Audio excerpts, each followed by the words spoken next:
இப்போ பார்த்தீங்கன்னா, திமுக அமைச்சர் கே.என். நேரு அவர்களுடைய துறை சார்ந்த பணிகள் வழங்குவதில் முறைகேடு நடந்திருக்கு. பல லட்சங்களை பெற்றுக்கொண்டு தான் ஒவ்வொரு நபருக்கும் பணி ஆணை வழங்கப்பட்டிருக்கு. அதுவும் முதலமைச்சரோட தலைமையிலன்னு சொல்லிட்டு அமலாக்கத்துறை தமிழக அரசிற்கு ஒரு கடிதம் எழுதியிருக்காங்க. இது பார்த்தீங்கன்னா புதுசாக அதில் எதுவுமே பண்ணாமல் இவங்க நேரடியாக, அதாவது கண் துடைப்புக்கு அண்ணா யூனிவர்சிட்டி மூலிமா தேர்வு நடத்தி நாங்கள் பணி நியமனம் செய்தோம் அப்படின்னு சொல்கிறாங்க.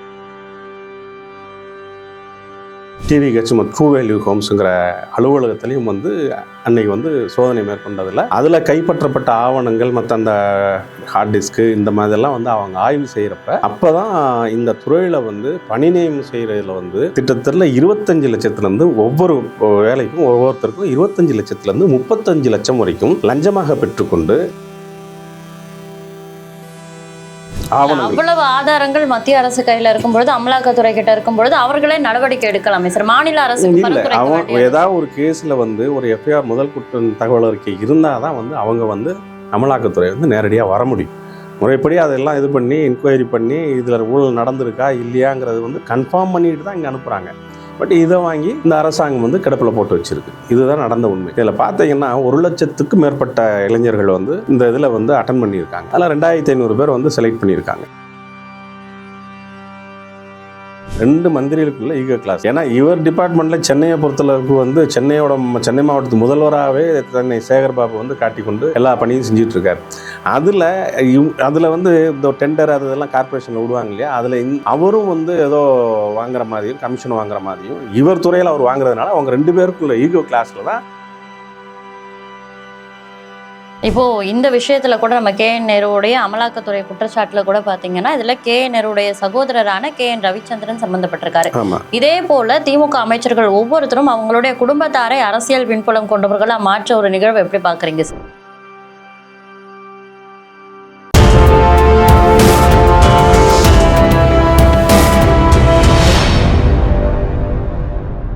யூ தமிழ் நேயர்களுக்கு வணக்கம். இன்றைக்கு நம்ம கூட வழக்கறிஞர் வையை ஆனந்த் சார் அவர்கள் தான் இணைஞ்சிருக்காங்க. வணக்கம் சார். வணக்கம். இப்போ பார்த்தீங்கன்னா, திமுக அமைச்சர் கே.என். நேரு அவர்களுடைய துறை சார்ந்த பணிகள் வழங்குவதில் முறைகேடு நடந்திருக்கு. பல லட்சங்களை பெற்றுக்கொண்டு தான் ஒவ்வொரு நபருக்கும் பணி ஆணை வழங்கப்பட்டிருக்கு. அதுவும் முதலமைச்சரோட தலைமையிலன்னு சொல்லிட்டு அமலாக்கத்துறை தமிழக அரசிற்கு ஒரு கடிதம் எழுதியிருக்காங்க. ஆல்ரெடி திமுக அமைச்சர்கள் ஒவ்வொருத்தருங்க மீது அமலாக்கத்துறையினோட பிடி இறுகிட்டு வர நிலையில கே.என். நேரு அவர்கள் மீதான இப்படி ஒரு குற்றச்சாட்டை எப்படி பார்க்குறீங்க சார்? இதில் பார்த்தீங்கன்னா, நகராட்சி நிர்வாகத்திற்கும் குடிநீர் வழங்கல் துறைக்கும் 2500 பணி நியமனம் நடந்திருக்கு. இதில் பொதுவாக அந்த மாதிரி பணி நியமனங்கள் டிஎன்பிசி மூலிமா, தமிழ்நாடு தேர்வாணை மூலமாக நடக்கும். இது பார்த்திங்கன்னா புதுசாக அதில் எதுவுமே பண்ணாமல் இவங்க நேரடியாக, அதாவது கண் துடைப்புக்கு அண்ணா யூனிவர்சிட்டி மூலிமா தேர்வு நடத்தி நாங்கள் பணி நியமனம் செய்தோம் அப்படின்னு சொல்கிறாங்க. இந்த ஊழல் இந்த பணி நியமனத்தில் பெரும் ஊழல் நடந்திருக்கு அப்படிங்கிறது எப்படி தெரிய வந்ததுன்னா, கடந்த ஏப்ரல் மாதம் அமலாக்கத்துறை பல இடங்களில் சோதனை மேற்கொண்டாங்க, ரைடு பண்ணாங்க.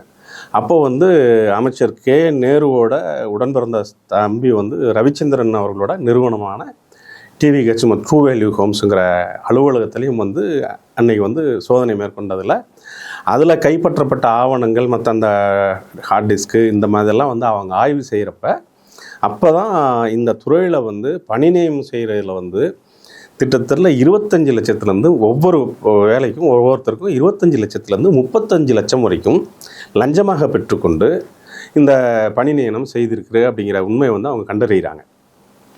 கண்டறிஞ்சதுக்கப்புறம் அவங்க என்ன பண்ணுறாங்க, அதை ஒரு 232 பக்கத்துக்கு இதாக டாக்குமெண்ட் ஆவணமாக எழுதி தமிழ்நாடு காவல்துறைக்கு டிஜிபிக்கு அமலாக்கத்துறை அனுப்புகிறாங்க.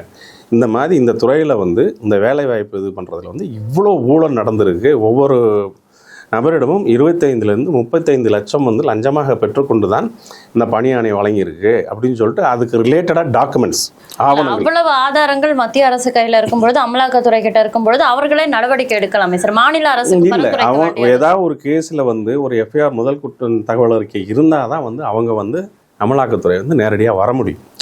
ஸோ அதுதான் அவங்க என்ன பண்ணுறாங்க, தமிழ்நாடு டிஜிபிக்கு எஃப்ஐஆர் போட சொல்லி தான் அந்த கடிதம் எழுதுறாங்க. கடிதத்தோட அது சம்மந்தப்பட்ட ஆவணங்களையும் அனுப்புகிறாங்க. முறைப்படி அதெல்லாம் இது பண்ணி என்கொயரி பண்ணி இதில் ஊழல் நடந்திருக்கா இல்லையாங்கிறது கன்ஃபார்ம் பண்ணிட்டு தான் இங்கே அனுப்புகிறாங்க.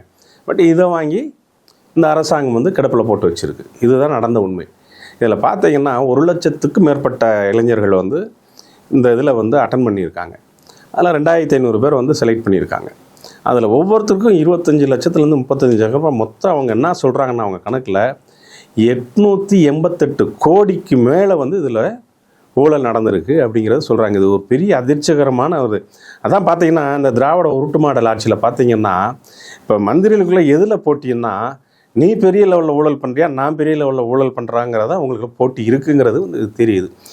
இதனால் என்ன பிரச்சனைன்னா எத்தனையோ இளைஞர்கள் வேலை வாய்ப்பு இல்லாமல் கஷ்டப்பட்டுக்கிட்டு இருக்கிறாங்க.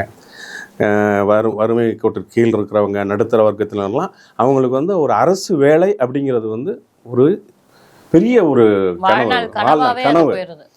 அந்த மாதிரி திறமை வாய்ந்த இளைஞர்களோட அந்த கனவு வந்து இன்றைக்கி இந்த அரசாங்கம் வந்து பறிச்சிருக்குன்னு தான் நம்ம சொல்லணும். எத்தனை பேரோட கனவுகளை வந்து இவங்க இது பண்ணியிருக்காங்க அப்படிங்கிற கோணத்துலையும் பார்க்கணும்.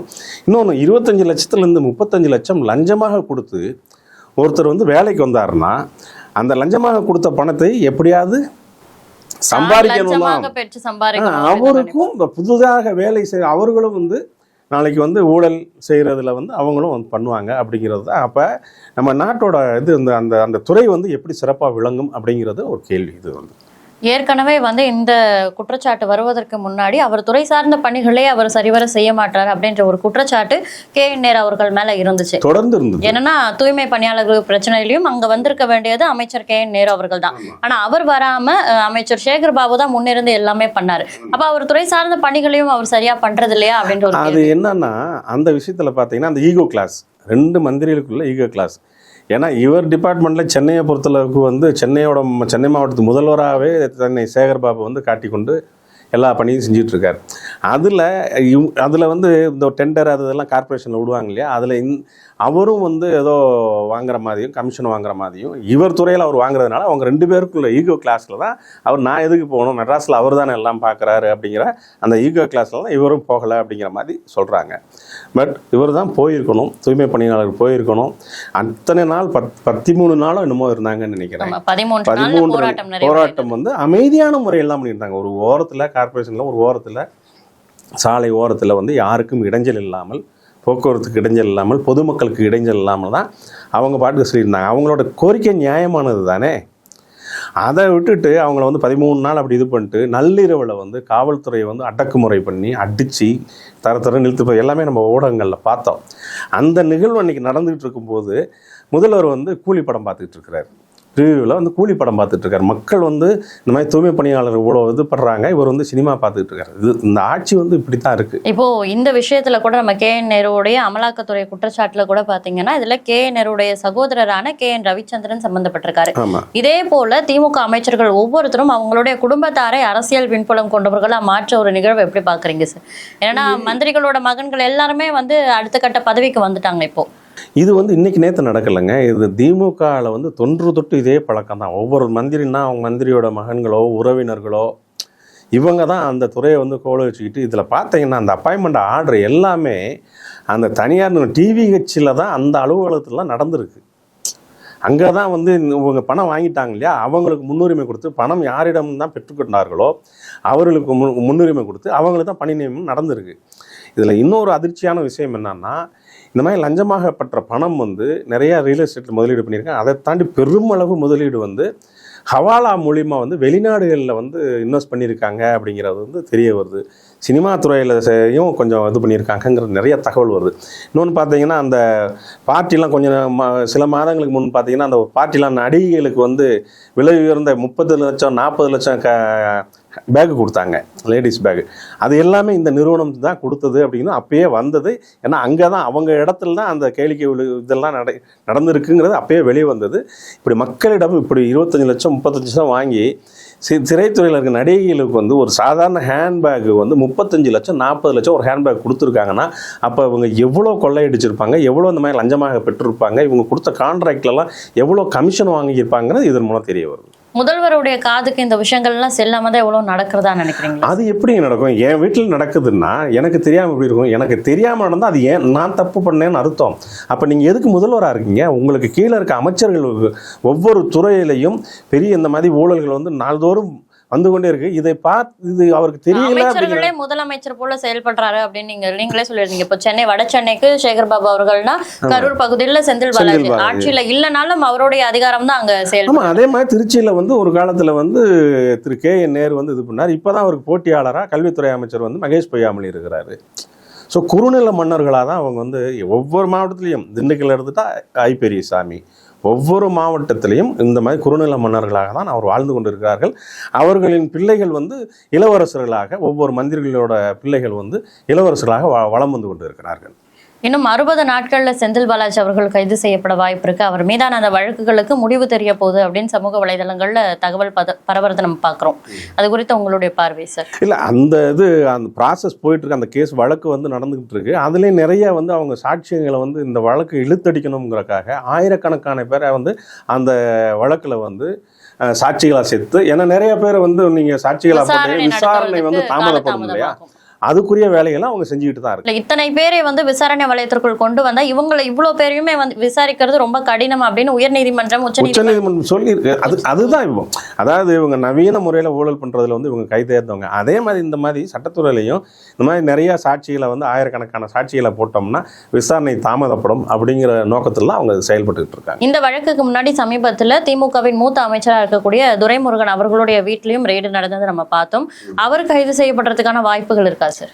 நிறைய இருக்குது. ஏன்னா அதில் வந்து அந்த மணல் திருட்டு வந்து அப்போ என்ன பண்ணாங்கன்னா, அந்த அமலாக்கத்துறை இவங்க வந்து IITயில் இருக்கிற வல்லுநர்களை வச்சு தான் வந்து அந்த இதெல்லாம் வச்சு தான் எந்த அளவுக்கு வந்து மண் அள்ளியிருக்கிறாங்க, மணல் ஆற்றுகள் அள்ளியிருக்காங்க அப்படின்னு சொல்லி சேட்டலைட் மூலியமாலாம் வந்து ரொம்ப இது பண்ணி தான் எடுத்திருக்காங்க. அது தேர்தல் நெருங்க அந்த வழக்குகள் வந்து சூடு பிடிக்கும் அப்படிங்கிறது வந்து உண்மைதான். தமிழக அரசியல் களம் குறித்த பல விஷயங்களை நேரம் ஒதுக்கி பகிர்ந்துக்கிட்டதுக்கு ரொம்ப நன்றி. நன்றி.